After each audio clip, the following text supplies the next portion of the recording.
And I say also unto thee, that thou art Peter, and upon this rock I will build my church. The gates of hell shall not prevail against it.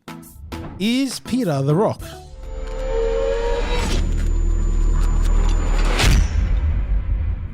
So much controversy has been placed around this text and who Christ was actually referring to when he made this statement. But what does it matter? Well, according to the Catholic Church, the scripture shows where the final authority has been given and that it will be passed down by way of succession to the next person. Hence, having Peter as the first pope of the church who paved the way for many of the traditions that the church adheres to even until today, which would then make Peter the foundation of the church because he's the rock.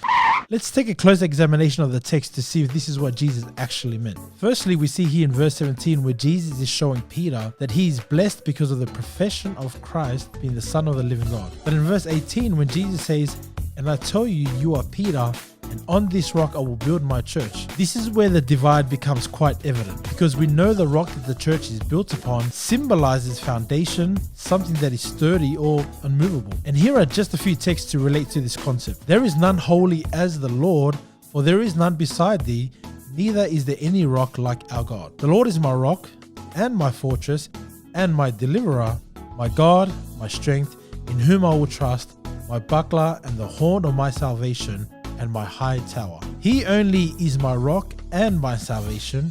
He is my defense.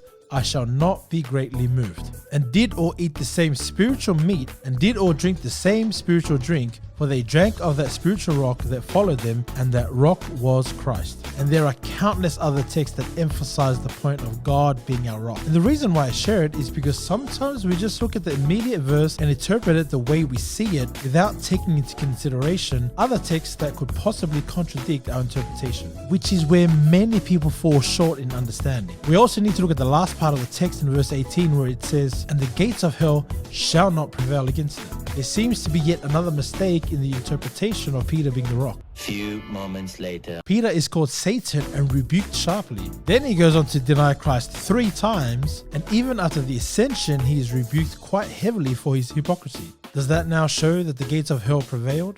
If so, then we would need a rock that doesn't crumble under the weight of sin, which is Jesus. Now, I'm not knocking on Peter at all. In fact, he's just a perfect example of showing us how susceptible we are to the deception of this world, which is why we need a rock that's unmovable, unshakable, and can withstand the storms of this life. The last point I want to make is in verse 19, where Jesus gives Peter the keys of the kingdom of heaven and the authority to bind and loose, which basically just means to have the authority to make decisions and the establishments of the church. Now, though that might seem like it's a unique authority given to Peter, it's actually not, because 2 chapters later, we see the same authority that is given to the church as a whole. "Truly I say to you, whatever you bind on earth shall be bound in heaven, and whatever you loose on earth shall be loosed in heaven. Again I say to you, if 2 of you agree on earth about anything they ask, it will be done for them by my Father in heaven.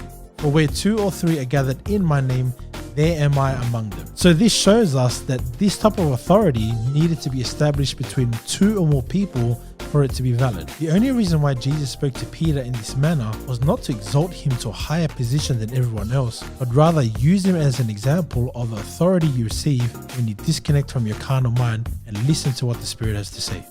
Be blessed.